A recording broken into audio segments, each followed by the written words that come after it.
Hello and a very warm welcome to RajyaSabha television. You're watching The Big Picture with me, Frank Pereira. Well, inequalities in access to bare necessities like drinking water, sanitation, hygiene and housing conditions continue to exist between urban and rural India despite widespread improvements in each of these aspects. The economic survey for 2020-2021 has shown using a newly constructed bare necessities index or BNI.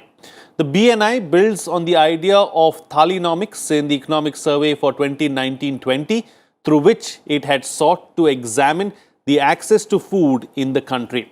The BNI summarizes 26 indicators on 5 dimensions: water, sanitation, housing, microenvironment and other facilities, and has been created for all states for 2012 to 2018 using NSO data. The index classifies areas in 3 levels of access: high, medium, low to bare necessities. The survey has underlined the need to focus on reducing variations in the access to bare necessities across states, between rural and urban areas, and between income groups. In this edition of The Big Picture, we will analyze the Bare Necessities Index. Joining me on the program today are Dr. Arvind Virmani, Chairman, eGrow Foundation; Surojit Gupta, Senior Editor, The Times of India; and Dr. P. Pullarao, Economist. Thank you to all my guests for joining me on this edition of The Big Picture. Dr. Virmani, let me begin the program with you first. Last year we saw the entry of Thalinomics in the economic survey. This year it is the BNI or Bare Necessities Index. Your thoughts and what do you make of the BNI? Just as a background, one should remember the earlier chapter discussion which the survey does, which is on the relationship between economic growth, poverty reduction, and income distribution. So that's the backdrop. If necessary, we can come back to it, but let me wade into the index. So I find these indices are useful as a summary measure if we want to compare, let's say, one state performance over time, or if you want to compare one state with another state or other states. So they are very useful for these type of things because they provide a summary and draw attention when somebody is performing very well or badly, etc. But I do not find such indices useful if we want to take it to the policy measures. Then it's better to look at the subcategories, like whether it's sewage and sanitation, health measures, or education and whatever. So that's a preliminary comment. And just incidentally, in a global context, it's a little more, even more tricky because there are some very wide differences. Within a country, if you're looking at states, by and large, the culture, history, rules, etc. are the same. But if you look across countries, many of these standardizations are done, starting with the data from one country. So one has to be more cautious with these. But such an index, I think, is very useful to draw attention to things which should receive more attention. Absolutely. Okay. Since we are here, Surojit, let me bring you into the picture now. So, as far as necessities are concerned, what is it that constitute bare necessities, and what has been done, over the years? So the last, about 6 years of data between 2012 to 2018 is what we are looking at as far as the BNI is concerned. So, what has been done to provide these bare necessities? So you see, every economic survey tries to introduce new ideas. So BNI is a welcome addition to that tradition. Well, if you look at the data over 2012 and 2018 and the measures that have been unleashed by the government, say for example, these Pradhan Mantri Awas Yojana, the Saubhagya Yojana, the sanitation program, Swachh Bharat Mission. So there's a string of programs which have been launched. So these indices, what they do is, I agree with that. You have to go to the micro level, and let me tell you that this BNI also has sub indices. So you go down to drinking water access, and access how is the kitchen of a person in a village or rural areas, And I think that these are useful tools to basically aid in data-driven policy. So unless you have data, how to measure the efficiency of your programs? So I think it's a very good addition to what we have now, because we also have the Niti Aayog's Sustainable Development Goals Index as well. So it's a very important addition. Absolutely. All right, Dr. Pullarao. So, let's also talk about the variation and how to reduce the variation across, across populations, across, social groupings. That's what the economic survey talks about. It talks about how through the BNI we need to really ensure that we reduce the variation in the access to bare necessities across the board. So, how do we do that? Yes, definitely. Roti Kapda Makan has been a slogan for many years.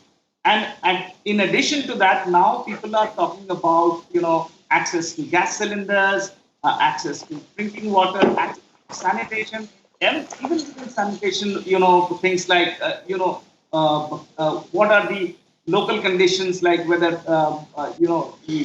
as a people are the authorities are undertaking spraying of insecticides or to kill mosquitoes and all those things at the micro level. So I think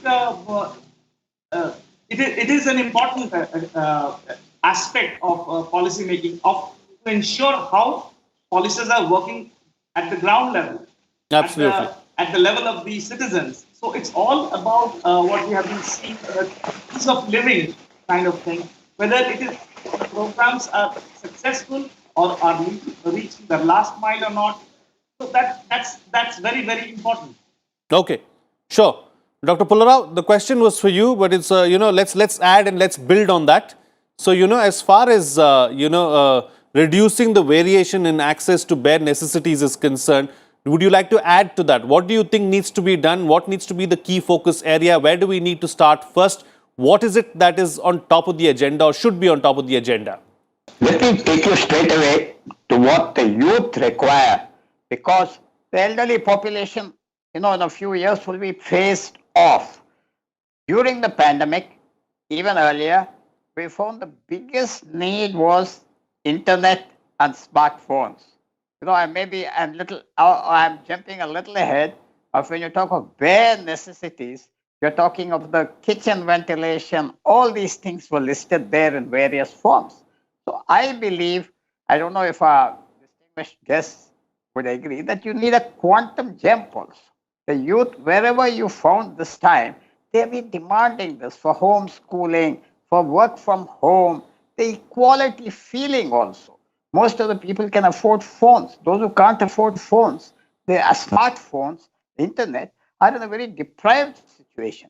By and large, on looking at the rationing in the states, the public distribution system, and the freebies, if I may use a word, which are being given, basic necessities are being taken care of. Maybe I'm referring to a southern states, Andhra, Karnataka, Tamil Nadu, but also we found in the last few years, many other states also have moved on. Therefore, maybe when they were itemizing these lists, maybe they should have done a little more wider survey, and the bare necessity from the perception of the people at whom this is targeted. They want a little more uplift. They want things in the electronics world, they want to catch up. They want access to knowledge. No point giving a scholarship, food, water to students in far off places, and those who can't afford it also, those who have not got the income to get these things on their own. I do realize many state governments are thinking of these things, but maybe we should give a special, this should include giving, to reduce the inequalities which you have mentioned of public distribution. This may be one of the things government can consider to really give them a chance. They get skills by that. They're able to access knowledge. They find out what others are doing.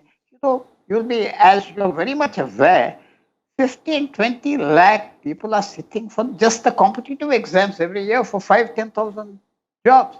That's the kind of awareness that's going on in the country for some sections.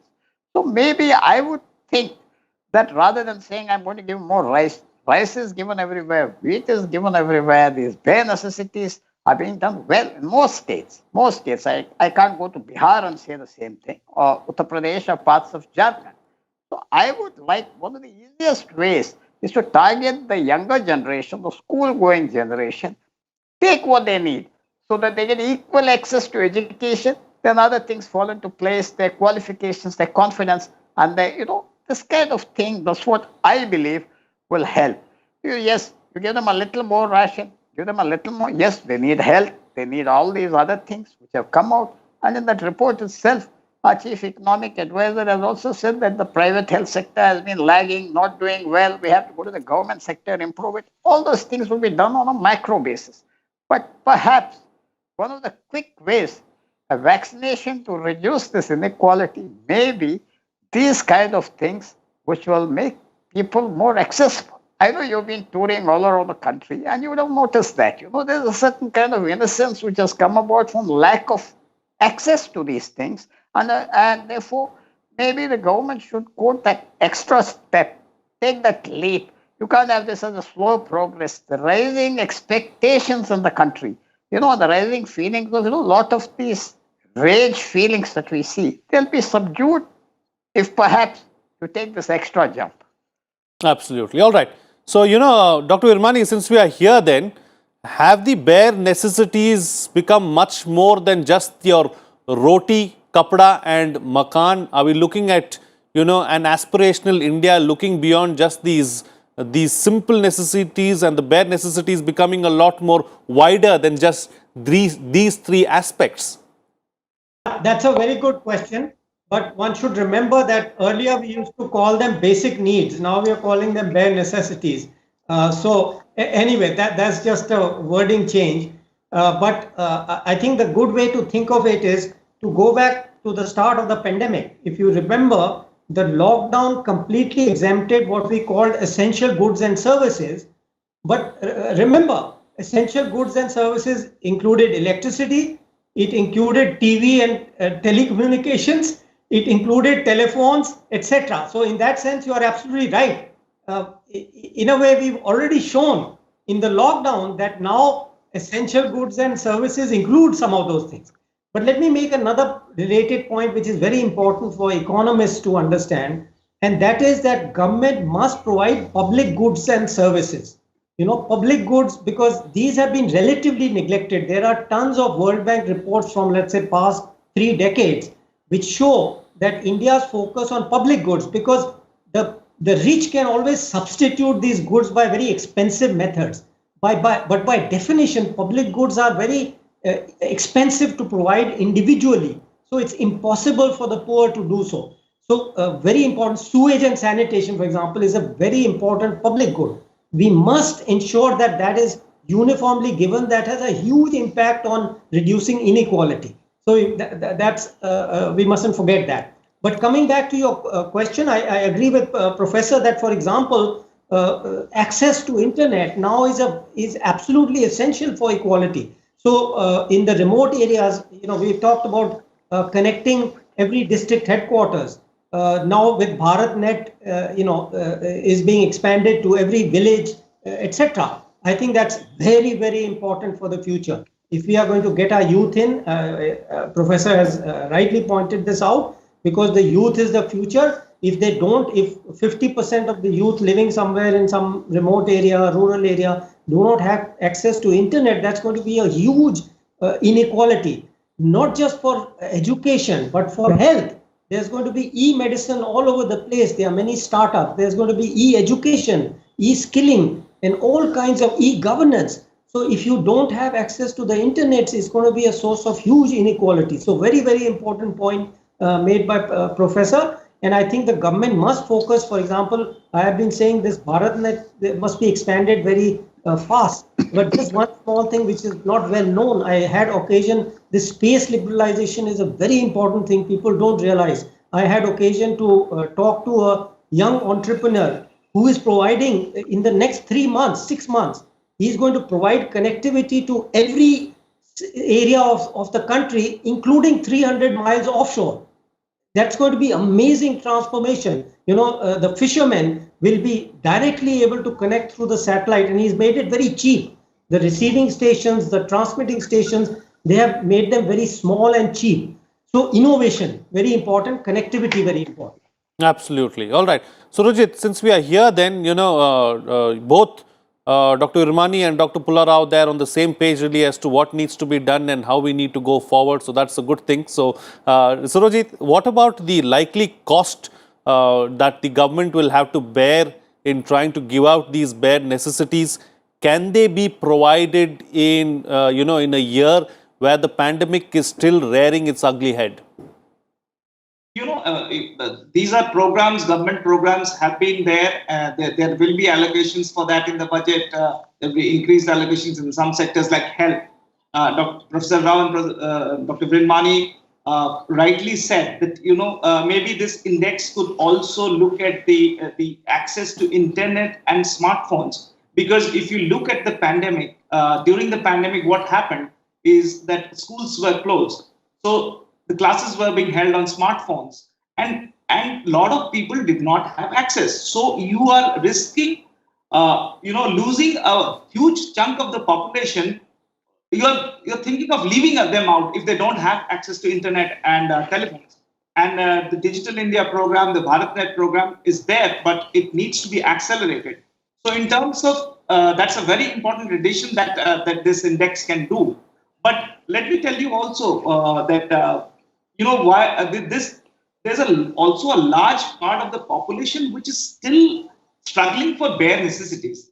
So it is very important to ensure that we measure whether these programs that the government is running are reaching them. So that's very critical. But along with it, the pandemic has given us new challenges, and those challenges access to internet, access to smartphones, access to education, telemedicine, how do you do this in this country? So those are aspects which need to be included and focused upon. And I'm sure as far as allocations are concerned, allocations have been there. Dr. Birmani has been in the government and he knows it very well that, successive governments have increased allocations on these social sector schemes.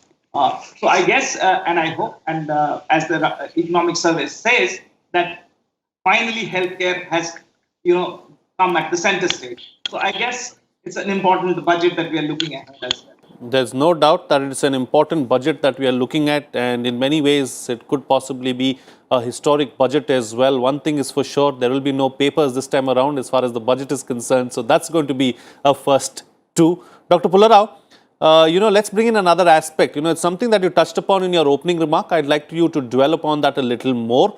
What about coordination and convergence of schemes between the state and the center, or states and center? Absolutely necessary. And the multiplicity of schemes which are on the books, I think only Professor Virmani probably knows the number of schemes that are there. He has made many of them, maybe. Therefore, the multiplicity of schemes has become, very infructuous, in my opinion. Just maintaining them, running them, the bureaucrats get their job done. So maybe the government should have also announced that we're going to dovetail them, we're going to make them a little less and consult the states. And as far as Mr. Subhajit Gupta has mentioned, one other thing I want to mention, Kerala is a state which has enormous public distribution system because politically so there, yet you found very pathetic pictures of children going on hilltops, standing on top of transmission towers because they had no access. I found many charitable organizations in a state like Kerala now are getting old TV sets and giving them to the people. When I asked why, they said they don't have it. Yes, they have food, oil, all these things are given by the government, unemployment allowance, but this they don't have it. So coming back, I would say that the government should focus on associating the states, telling the states we are ready to support this quantum leap into going from dal, roti, food corporation to giving a smartphone. Can we get a cheap smartphone to a kid rather than 1 more kilo of wheat? I'd say yes. Basically, I might come up for criticism when I say that most states are able to stave off starvation. Most states are offering good rations. And because there is a political demand for it, there's an intense democratic awareness for that.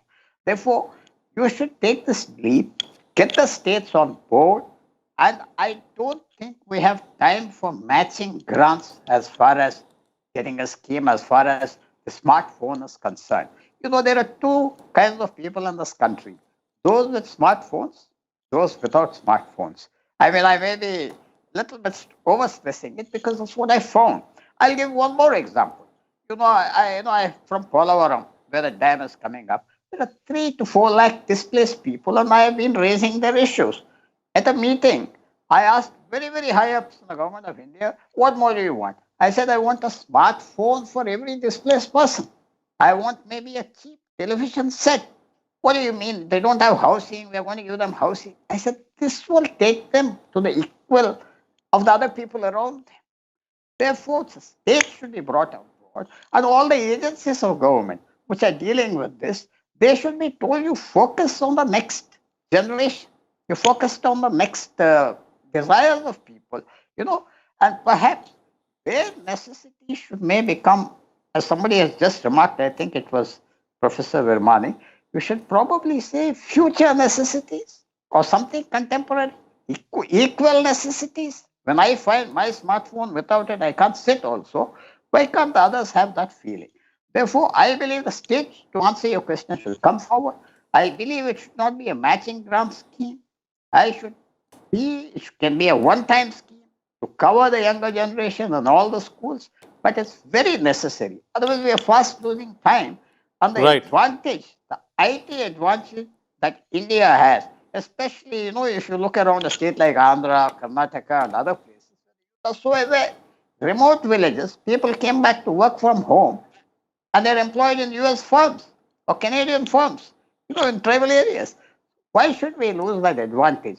Why don't we keep that advantage, which is India's advantage, by going very aggressively for the next generation bare necessities? So I believe there's lot of scope. All the states will cooperate. We saw during the pandemic, they all cooperated. They all implemented central government directives. We saw the Prime Minister's meetings. They all did it. They followed it. Therefore, that kind of unity will be there if you can take them into confidence and say, hey, we are giving you this, like Ayushman Bharat, like the farmers' grants. Each farmer is getting 6,000 rupees. Can't you give a 2,000 rupees smartphone to him for his family? And I'm just proposing these ideas. The benefit of it will be enormous, and it will be, more multifold from what you give other things. So I think we should move on. Okay, points taken, points noted. Time to get quick closing comments from all my panelists to the best way forward as well, and what to expect really from the budget. If the BNI is anything to go by, Dr. Virmani, is it an indication that the social sector spending or allocation is going to be high? Well, let me just start with, this poverty alleviation scheme. The last time I counted, there were between 250 to 300 different central and state government schemes at the district level. So your earlier question is absolutely valid. These must be integrated both at the central and the state level and between the two. And I have proposed actually for this budget a way to start doing that. The second issue is that we should not, it's okay, the digital has to be addressed, but that does not mean we forget the traditional. And Surajit has quite rightly emphasized. In my mind, the key one is what I call public health. Public health has been neglected. We have talked, individual health versus public health. Public health means sewage and sanitation. Many people don't know this, but my research has shown there's something called environmental enteropathy, which goes through the sewage system and infects people's ability to absorb nutrition. So this stunting we keep saying is due to lack of nutrition is not that they don't eat anything, it's that they cannot absorb it. So sewage and sanitation is critical.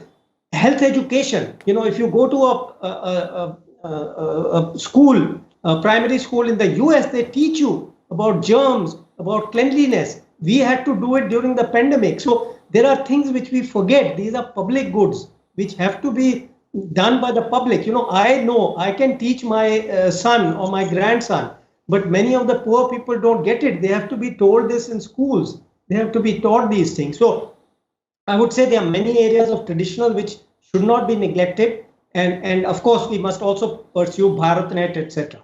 Absolutely. Surojit. Well, I totally agree with Dr. Virmani.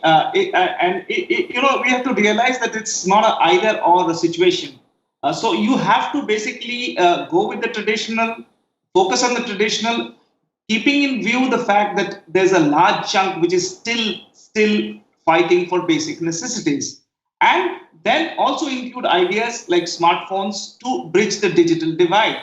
So I guess there will be allocations, and let me tell you about the schemes that we are talking about. Professor Virmani is absolutely right. These are plethora of schemes. There are no dearth of schemes, and there are schemes only which are there for running a few bureaucrats. They are running it, and that's it.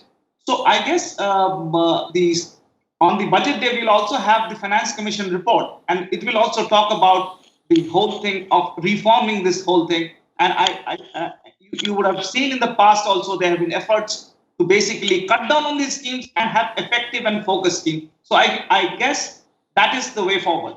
All right. And Dr. Pullarao, very quickly, closing comments Very from simply, every block hospital or mandal hospital should be upgraded. That was some kind of promise during the start of the pandemic. That will answer what Dr. Virmani has said. Immediately you get a quantum leap in health services available at the block level. Focus on that. Focus on the next generation thing also. Don't ignore the traditional, as Mr. Subhajit Gupta has been stressing. Very necessary. And as Dr. Virmani has said, get rid of some of these schemes which are just keeping on desk officers in various ministries are, just feasting on them, and they are nothing for the people. So it's a time for change. It's a time for tradition. And we hope this budget will consider all these aspects. Okay, all right. On that note, then I'll call it a wrap on this edition of The Big Picture. Thank you to all my guests for joining me on the program and putting things into perspective for us. What's coming out of this discussion is that the Bare Necessities Index is a good way to ensure equal access to bare necessities across sectors, across states, and across the country. As far as what to expect from the budget is concerned, it looks like the allocation will be increased in the social sector schemes. Healthcare seems like it will get its due finally, but we need to have a special focus or a special attention on public health. Multiplicity of schemes has to be addressed at some point in time because there are over 250 schemes which are very, very similar. So this needs to be integrated. We need to see better synergy between the center and the states. And also the schemes need to be futuristic, keeping in mind that bare necessities, have the idea of bare necessities have changed over the years and will change for the next generation as well. With that, it's a wrap. See you again next time.